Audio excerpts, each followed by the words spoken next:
नमः शिवाय। मित्रों, पहले के वीडियो में हमने देखा था समदोषा समाग्निस्य समधातु मलक्रिया। किस प्रकार हमने एक व्यक्ति की जांच की और उसके दोषों के बारे में जाना, उसके अंगों के बारे में जाना कि कितने स्वस्थ हैं। यानी इस पैरामीटर पर, समदोषा समाग्निस्य समधातु मलक्रिया के पैरामीटर पर उसके अंग किस दशा में है, ये हमने पहले वीडियो में देखा। मैं वैद्य केशव दास, डिस्टेंस हीलर, पैरासाइकोलॉजिस्ट। मेरा कॉन्टैक्ट नंबर 7976817954। प्रातः 9 बजे से सायं 7 बजे तक इस नंबर पर उपलब्ध। तो उसी विषय को, पिछले वीडियो की विषय को ही हम आगे बढ़ा रहे हैं। अब यहाँ आप देखेंगे, मैं एक बार वापस आपको बता देता हूँ। ये उस व्यक्ति की ओरा है, ये समदोषा समाग्नि समधातु मलक्रिया है इसके अंदर। और ये देखिए, ये अगर समदोषा समाग्नि समधातु मलक्रिया अगर किसी के अंदर होगी, किसी अंग में होगी, तो ये इस प्रकार का लक्षण आएगा। ये कॉस्मिक एनर्जी डिटेक्टर है, जैसा कि हम पहले इसका परिचय दे चुके हैं।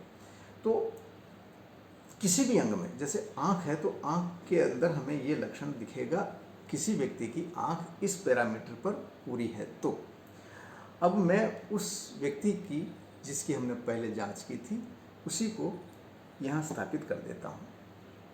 यहाँ कैसे आना, क्या, ये मैं पहले भी बता चुका हूँ, और ये गुरु कृपा है।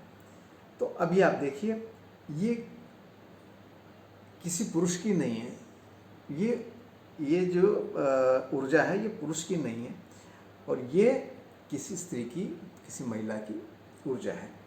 आप पहले की वीडियो से जब इसे मिलान करेंगे या उसके बाद में देखेंगे तो आपको पूरी बात जानकारी में आ जाएगी। अब इनके ब्रेन में चूंकि ब्रेन स्ट्रोक हुआ है, तो ये स्थिति है अभी। यानी कि औषधि चल रही है, लेकिन दैवी व्यापार से चिकित्सा भी शेष है।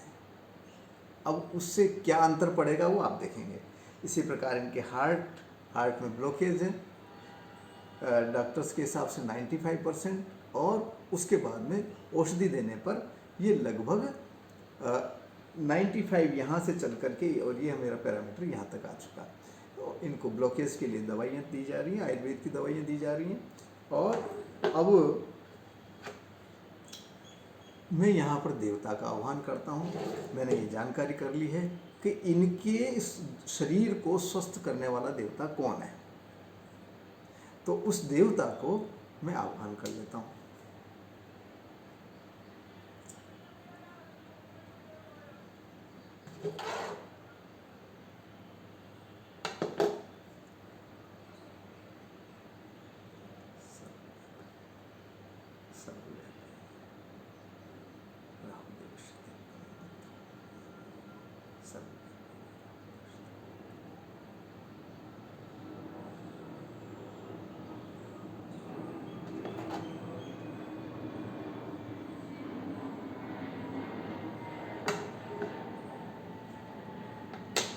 ये राहु देवता है। राहु देवता को हमने यहाँ आह्वान किया है इसके ऊपर, और इसकी जो ऊर्जा है इस प्रकार की ऊर्जा है। मैं आपको इसका परिचय और करवा देता हूँ। इनको मैं हटा करके और इस देवता का परिचय करा देता हूँ एक बार आपसे। ये इस कॉइन को पहले आप देखिए, इस चार्ट पर किसी प्रकार की ऊर्जा नहीं है, और ये कॉइन मैंने यहाँ रखा।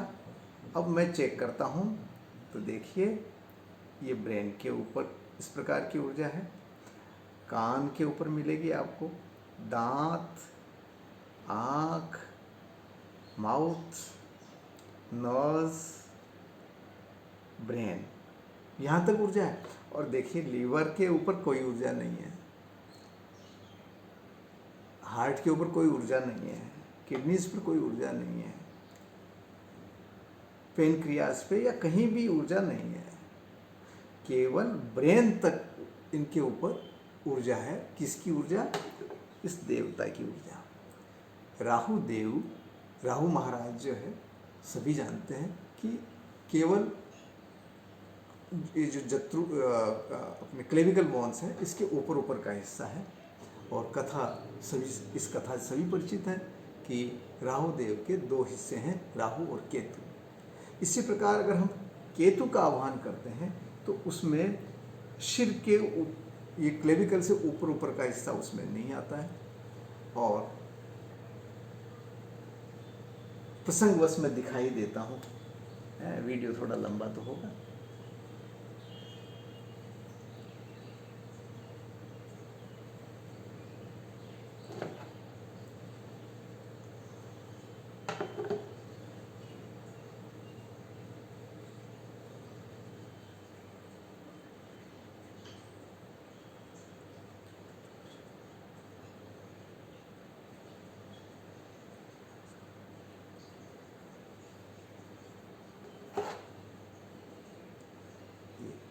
ये हमने केतु देव का आह्वान कर लिया इसके ऊपर। अब देखिए, मैं ये राहु देव को तो यहाँ विराजमान कर रहा हूँ और ये केतु देव को इस चार्ट के ऊपर रख दे रहा हूँ। अब देखिए आप इनके कान पर, दांत पर, आँख पर, नाक पर या ब्रेन पर कोई तरह की ऊर्जा का हमें संकेत नहीं प्राप्त हो रहा, लेकिन लीवर के ऊपर जैसे टच कर रहे हैं तो ये ऊर्जा आ रही है, ये ऊर्जा आ रही है, किडनीज पे ऊर्जा आ रही है। आप देख पा रहे हैं ये सभी। ये अब प्रश्न तो और भी हैं, चाहूँगा कि आप ही करें। वीडियो को देख करके आपके मन में अगर कोई प्रश्न है तो आप मुझसे कमेंट्स कीजिए, लेकिन उसके साथ में आप टेलीफोनिकली मुझे बताइए, क्योंकि मैं कई बार समय अभाव के कारण उनको देख नहीं पाता हूँ, वह मेरे में कमी है। तो आप फ़ोन से मैं दिए गए समय में फ़ोन करके आप मेरे से अपनी शंका का समाधान करवा सकते। तो मित्रों देखिए, यहाँ मैंने ये राहु देव को विराजमान किया था, तो ये चार्ट इस प्रकार का लक्षण है। तो राहु और केतु में ये अंतर है, राहु केवल जत्रुर्ध्व जो जत्रुस्थियाँ हैं इसके ऊपर का हिस्सा है और केतु नीचे के हिस्से का मालिक है, या वो उसके पास में वह अंग हैं। अब देखिए मुझे क्या करना है कि ये वह कोइन है जिसमें समदोषा समाग्नि से समधात्मक क्रिया हमने एनर्जी डाली हुई है। ये पैरामीटर बनाया हुआ हमने ये है, और इसके साथ में उस महिला की जो ऊर्जा है उसको मैं यहाँ रख दे रहा हूँ। और अब आप देखेंगे कि ये ब्रेन की स्थिति है, ये हार्ट की स्थिति है, और ये किडनीज की स्थिति है, ये इनके पेनक्रियाज की स्थिति है, ये इनके स्प्लीन की स्थिति है। ये हम पहले देख चुके हैं, ठीक है। और अब इसमें जो कमी है वो कमी दरअसल हम मंत्रों के माध्यम से और कुछ विधियां हैं उसके माध्यम से इनके आमाशय के अंदर ले आते हैं। देखिए दो प्रकार की होती है, एक तो होता है शाखाश्रित और एक कोष्ठाश्रित। जो चिकित्सक हैं आयुर्वेद के वो अच्छे तरह से इस शब्द को समझते हैं कि एक तो व्याधि पूरे शरीर में फैली हुई और एक उसको कोष्ठाश्रित कर लेते हैं, शाखाओं से उसको कोष्ठ में ले जाते हैं, वहाँ से उसका निवारण करते हैं। तो जैसे पंचकर्म चिकित्सा आदि के अंदर आपने सुना भी होगा और आजमाया भी होगा। खैर, तो मैं अपने मंत्रों के प्रभाव से, देवताओं के मंत्रों के प्रभाव से उस सारे दोष को मैं इसके आमाशय के अंदर ले आता हूँ, ताकि मैं वहीं से एक जगह से ही कलेक्ट कर लूँ जितना हो सके। फिर भी शाखाओं में जो रहेगा उसको वहाँ से हम कलेक्ट करेंगे। किसको कलेक्ट करेंगे? कमी को, जो नेगेटिव एनर्जी रह गई, जहाँ पर कि पूर्णता नहीं है। मैं पहले भी बता चुका, आधिदैविक, आधिभौतिक और आध्यात्मिक। तो आधि भौतिक के लिए चिकित्सा के लिए तो औषधि लेनी ही लेनी है प्रत्यक्ष रूप में, और दैव्यपाश्य चिकित्सा उसके अंदर आध्यात्मिक और आधिदैविक ये चिकित्सा सम्मिलित है, जिसे मंत्र चिकित्सा भी कहते हैं। तो देखिए, मैं राहु देवता को, क्योंकि इसके इस काम को, इसके इस शरीर का जो मालिक है या उसको शरीर को स्वस्थ रखने का जो काम है वो इन राहु देवता का है। ठीक है, ये कैसे जानकारी हुई क्या है, आपको भी व्यक्ति से मिली तो आपको बताऊंगा, इसके ऊपर वीडियो भी बनाऊंगा मैं। तो अब देखिए, ये जो एनर्जी है, ये कोष्ठाश्रित है, पूरे शरीर से खींची हुई यहाँ पे। तो हम पहले इसी को यहाँ अर्पण कर देते हैं।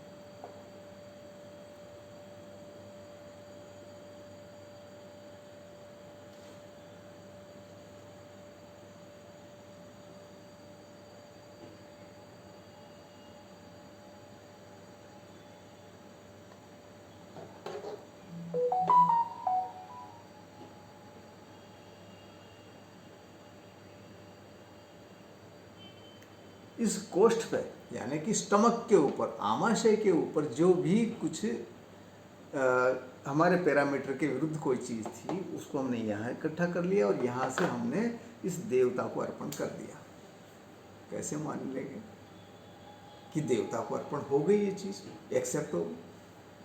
तो दो लक्षण है। एक तो हमें पहले जो ये लक्षण इधर आ रहा था संकेत, अब वह संकेत हमें इधर प्राप्त हो गया। एक कन्फर्मेशन तो ये हो गया। दूसरा कन्फर्मेशन ये हो गया कि जो देवता की ऊर्जा पहले इस प्रकार थी, अब वह इस प्रकार हो गई, यानी कि साहब ये न्यूट्रलाइजेशन का खेल है।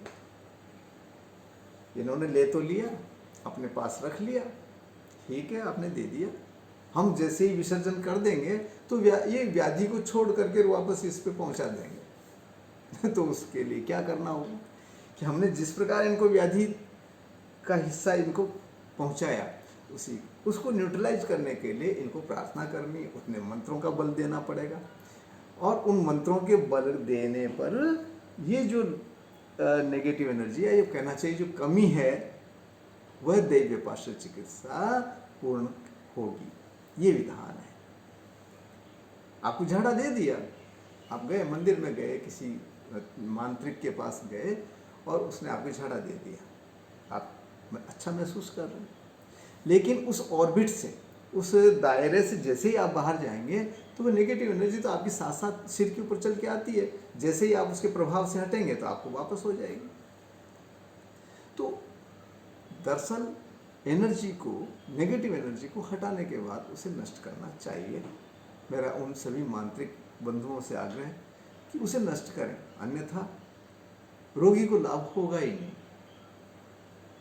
और होगा तो क्षणिक होगा। आइए, तो अब ये एनर्जी मैंने आ है। अब पहले तो मैं इसकी चेक करता हूँ इसके अंगों को कि इनकी क्या स्थिति है। तो देखिए, ये तो इसका ब्रेन आ गया, ठीक है, ये इसका लीवर पहले से ही ठीक था, इसके ये हार्ट की स्थिति आ गई, और ये किडनीज पहले भी ठीक थी, पेनक्रियाज में गड़बड़ थी, ये भी यहाँ आ गई, ये पहले से ही ठीक थी, यहाँ पर कोई दोष थे तो सब आ गए। तो इन्होंने पूरे दोषों को अपने अंदर खींच लिया देवता ने, या यूँ कहना चाहिए कि हमने सारे के सारे इसके शरीर पर जो दोष थे वो इनको अर्पण कर दिए। अब ये समदोषा समाग्निश्च समधातु मलक्रिया, यहाँ तक का स्वास्थ्य तो इनको प्राप्त हो गया। अब प्रसन्न आत्मेंद्रिय मनः, हम उसकी भी ट्राई कर लेते हैं। तो इसके लिए इसको हम फिर से इसको पैरामीटर इसके अंदर डालेंगे। कैसे, देखिए, इस समय ये कॉइन नॉर्मल कॉइन है। अब इसके ऊपर मैं वह एनर्जी, वो पैरामीटर इसके ऊपर स्थापित कर लेता हूँ। समदोषा समाग्निश्च समधातु मलक्रिया प्रसन्नात्मेन्द्रिय मनः समदोषाः समाग्निश्च समधातु मलक्रिया प्रसन्नात्मेन्द्रिय मनः। ये पैरामीटर मैंने इसके ऊपर स्थापित किया। तो देखिए इसकी स्थिति क्या हुई, इसकी स्थिति हो गई ये। अब पूर्ण स्वस्थ व्यक्ति है तो इस पैरामीटर के ऊपर खरा उतरना चाहिए। देखिए ये इस प्रकार पूर्ण स्वस्थ व्यक्ति होगा तो ये इस प्रकार से लक्षण आएंगे। अब इस व्यक्ति को मैं फिर से इसके साथ जोड़ देता हूं, इस पैरामीटर के साथ में। तो ये क्या लक्षण आ रहा है, देखिए समदोषा समाग्नि समधात्मक क्रिया तो कर दी, लेकिन इनकी आत्मा, मन और इंद्रियां ये प्रसन्न नहीं है, खिन्न है। क्यों है खिन्न? ब्रेन स्ट्रोक हो गया और हार्ट डैमेज हो गया, एपेक्स ऑफ हार्ट इससे इफेक्टिव हो चुका है ब्लॉकेज के कारण। तो कहने का अर्थ है कि खिन्नता तो स्वाभाविक है। शरीर में जब खुन्नस होती है, कमी होती है, तकलीफ होती है, तो आत्मा मन प्रसन्न नहीं होता है। तो आप भी जानते हैं, चाहे व्यक्ति कितना ही धनवान है, अगर उसका मन प्रसन्न नहीं है तो वो व्याधि ग्रसित ही है। आयुर्वेद के ये पैरामीटर जो एलोपैथिक चिकित्सक हैं, मैं तो उनसे भी आग्रह करता हूँ कि वे भी चिंतन करें, क्या ये आयुर्वेद का सिद्धांत पूर्ण सत्य है और है हिम्मत और सत्य को स्वीकार करने की, तो घोषणापूर्वक कहें कि हाँ, आत्मा, मन और इंद्रियां प्रसन्न होनी चाहिए। पुरुष के पास में जन्मेंद्रिय तो है, अगर उसमें प्रहर्ष नहीं है, प्रसन्नता नहीं है, तो वो रिप्रोडक्शन का कार्य वो कैसे करेगा? तो कहने का अर्थ है कि आयुर्वेद के अनुसार जो प्रसन्न आत्मेंद्रिय मन को जोड़ा गया है स्वास्थ्य के लिए, स्वस्थ व्यक्ति की जो पैरामीटर में, वह पूर्णतः आदरणीय है और सत्य है। तो देखिए इसकी प्रसन्न आत्मेंद्रिय मन इस प्रकार की स्थिति है और इसके हार्ट पर इसका कोई प्रभाव नहीं। क्यों कि गवर्न तो ब्रेन ही करने वाला है। और इसकी हम कमी को, सारे जो इसके शरीर में अंगों में जो कमी है, उस कमी को हम इस आमाशय के ऊपर ले आते हैं।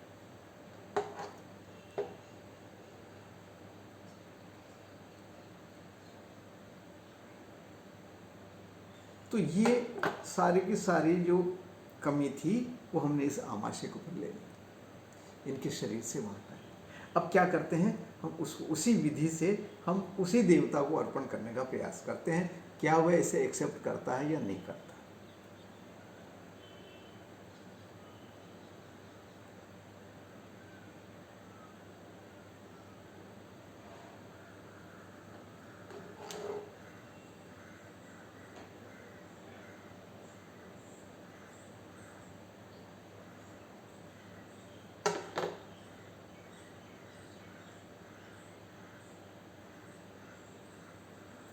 तो मित्रों, आपने देखा कि हमने वही प्रोसेस किया है और उस चीज़ को भी इन्होंने एक्सेप्ट कर लिया है। किसने?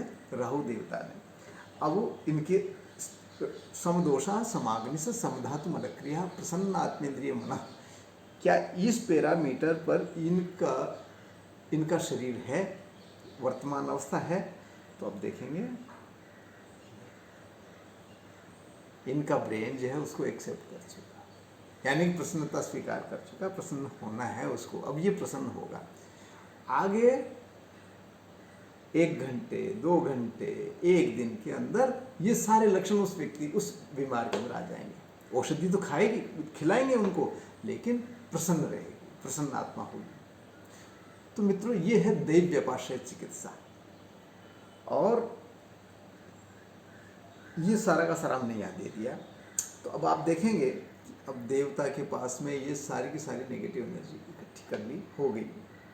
अब अगर हमने देवता को विसर्जन कर दिया तो ये नेगेटिव एनर्जी यहीं रह जाएगी, उड़ करके वापस इसी के ऊपर आएगी। तो अगर मैं ये प्रयोग करता हूँ तो वीडियो थोड़ा लंबा हो जाएगा, इसलिए मेरा आपसे आग्रह है कि आप इसी को स्वीकार कर लें। अब मैं ये उसकी जो एनर्जी है उसको यहाँ रख देता हूँ, पेशेंट की एनर्जी को यहाँ रख दिया है मैंने, और ये पैरामीटर मैंने यहाँ रख दिया। अब क्या करना है, अब मुझे इन देवता को यहाँ विराजमान करना है। अब देवता को जब यहाँ विराजमान किया तो इनकी एनर्जी होगी इस प्रकार की, जबकि दैवीय ऊर्जा किस प्रकार की थी, इस प्रकार की थी।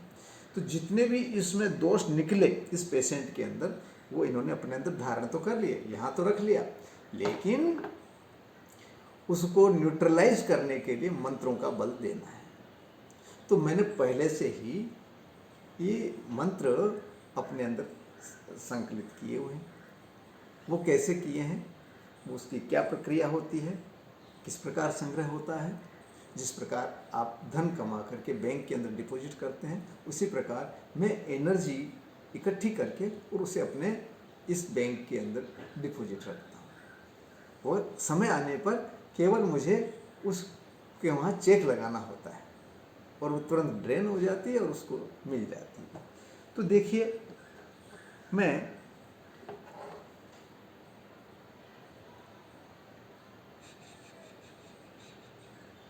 अब देखिए, मैं उस देवता को मंत्र की ऊर्जा देता हूँ।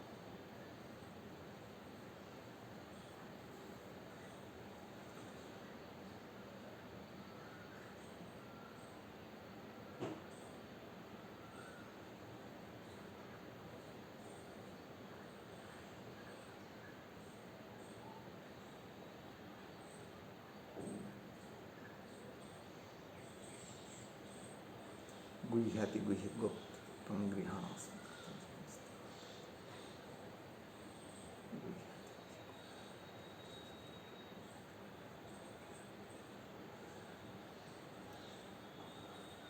राहु देवता को अर्पण करता हूँ मैं, ये मंत्र की ऊर्जा राहु देवता को अर्पण करता हूँ, ये मैंने इनको निवेदन किया। अब देखते हैं इसमें क्या स्थिति रही। ये न्यूट्रलाइजेशन हो गया और न्यूट्रलाइजेशन होने के बाद में देवता पुनः अपनी स्थिति में आ गए। अब मैं इन देवता को जब विसर्जन करूँगा तो ये पुनः वो विपरीत परिस्थिति या जो प्रतिकूल परिस्थिति थी वो वापस इन पर नहीं आएगी। अब देखिए, ये राहु महाराज यहाँ तक तो अपना संकेत दे रहे हैं और यहाँ पर कोई संकेत इनका नहीं है। तो हम ये केतु महाराज का जो आह्वान किया, उन केतु महाराज को भी यहाँ पे स्थापित कर देते हैं चार्ट पर। तो देखिए क्या होता है। अब ये पूर्णता आ गई। ये देखिए, ये इनकी किडनी हो गई है, ये इनका ब्रेन हो गया, ये इनकी पेनक्रियाज हो गई और ये इनकी नाभि यानी पुरुष होने का संकेत प्राप्त होता है। तो कहने का अर्थ, राहु और केतु ये दो हिस्सों में जो हमारे शास्त्रों में वर्णन है वह प्रमाणित होता है। मित्रों, यह इंस्ट्रूमेंट बहुत एक्स्ट्रा ऑर्डिनरी इंस्ट्रूमेंट नहीं है। एलरोड के नाम से आपको मार्केट में उपलब्ध हो जाता है और मेरी तरह यदि आप जिज्ञासु हैं तो आप स्वयं भी बना सकते हैं। इसको एल शेप में एक तार को मोड़ देना होता है, चाहे आप हैंगर के तार को ही लेकर के मोड़ दीजिए, वह भी यही कार्य करेगा। हाँ, जहाँ प्रश्न आता है साधना का, तो वह तो आवश्यक है ही ना। फिर भी इन सब साधनाओं के लिए, आध्यात्मिक जागरूकता के लिए आपको साधु सन्यासी नहीं बनना, आपको जटा धारण नहीं करनी, आपको तिलक, दीपक, ये ऊटपटांग, इस प्रकार का वस्त्र, उस प्रकार का वस्त्र, इनकी कहीं कोई गुंजाइश नहीं है। वो आडंबर है, वह तमाशा है, लोगों को आकर्षित करने का एकमात्र तरीका है, अन्यथा उसका अत्यंत महत्व नहीं है। महत्व तो मानता हूँ, महत्व तो है, दीप प्रज्वलित करेंगे, महत्व तो है ही वातावरण के साथ में। अगर आप हवन करते हैं, महत्व तो है ही, सारा संसार जानता है, मानता है इस बात को। किंतु जहाँ तक प्रश्न केवल देवता का आ जाता है तो उसे प्रसन्न करने के लिए या उसे प्रत्यक्ष करने के लिए इन सब आडंबर की कहीं आवश्यकता नहीं है। व्यक्ति भोग लगाता है, आड़ा पर्दा देता है, कहीं जो मन में आ गई मंदिर में चढ़ा हुआ आ रहा है, कोई नारियल ला रहा है, कोई मिठाई ला रहा है, कोई घर से बना कर के पकवान ला रहा है और भोग लग रहा है। मित्रों, ऐसा कहीं नहीं होता। अगर ऐसा हो रहा है तो इसका अर्थ सीधा साफ है कि वहाँ देवता नहीं है, वहाँ प्रेत है। प्रेत सर्वभक्षी होता है, सभी कुछ का आहार सेवन कर लेता है। देवता पर्टिकुलर वस्तु का ही लेते हैं। हर देवता का, हर देवी माता का आहार सुनिश्चित है। किन चीज़ों को वो ग्रहण करते हैं, किनको नहीं करते हैं। हर एक का वस्त्र निश्चित है, हर एक की दिशा निश्चित है, हर एक के अनुष्ठान, मंत्र जाप आदि के नियम भिन्न हैं। जनरल नियम नहीं है, पूर्व की तरफ मुंह कर देना, सूर्यास्त के पश्चात पश्चिम में मुंह कर देना, ये कपोल कल्पना है। हाँ, कुछ मंत्र, कुछ देव इस प्रकार समय के साथ जरूर हैं, जैसे भगवान सूर्यदेव, भगवान चंद्रदेव। इनकी साधना, सूर्य की साधना दिन में और चंद्र की साधना रात्रि में होनी चाहिए। ये मेरा एक्सपीरियंस है। खैर, मैं विषय से भटक रहा हूँ शायद, तो मुझे क्षमा करें। और अगर आप भी इस प्रकार अपने किसी इष्ट मित्र की जांच करवाना चाहें तो जांच भी करवा सकते हैं, और चिकित्सा करवाना चाहें, दैव्यपाश्रय चिकित्सा करवाना चाहें तो उसके लिए भी आप मेरे से संपर्क कर सकते हैं। और साथ में आयुर्वेद चिकित्सा यानी भौतिक चिकित्सा भी अगर लेना चाहें तो मैं आयुर्वेद की चिकित्सा दे सकूंगा, लेकिन उसमें सिद्धता होगी, उसमें एक तरह से कहना चाहिए कि विशेषता होगी। मैं आपको शास्त्रों के अनुसार जो औषधियाँ हैं वह मैं उनमें से सेलेक्ट करके आपको दूंगा, और सिलेक्शन जो होगा वो इसी माध्यम से होगा, इसी तरीके से होगा, इसी इंस्ट्रूमेंट से होगा। ये विशेषता होगी मेरी चिकित्सा में। तो मित्रों, अगर आप संपर्क करना चाहें तो मेरा कॉन्टैक्ट नंबर फिर से बता देता हूँ, 7976817954। वैद्य स्वामी केशव दास, डिस्टेंस हीलर एंड पैरासाइकोलॉजिस्ट।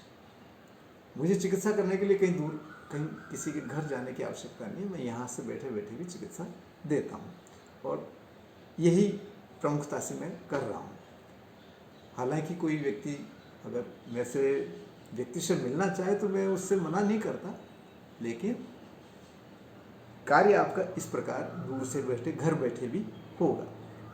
किसी प्रकार की डिस्टेंस से लेकर, डिस्टेंस से संबंधित ज्ञान है। आप भोजन करते हैं, आहार के अंदर कौन सा उपयुक्त है आपके लिए, कौन सा उपयुक्त नहीं है, उस समय आप जो भोजन की थाली लेके बैठते हैं, क्या वह आपके लिए उपयुक्त है, नहीं है।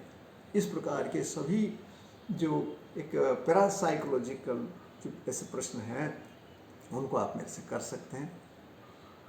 और समय का अवश्य ध्यान रखना होगा आपको, प्रातः 9 बजे से सायं 7 बजे तक। तो मुझे आज्ञा दीजिए। नमः शिवाय, नमः शिवाय, नमः शिवाय।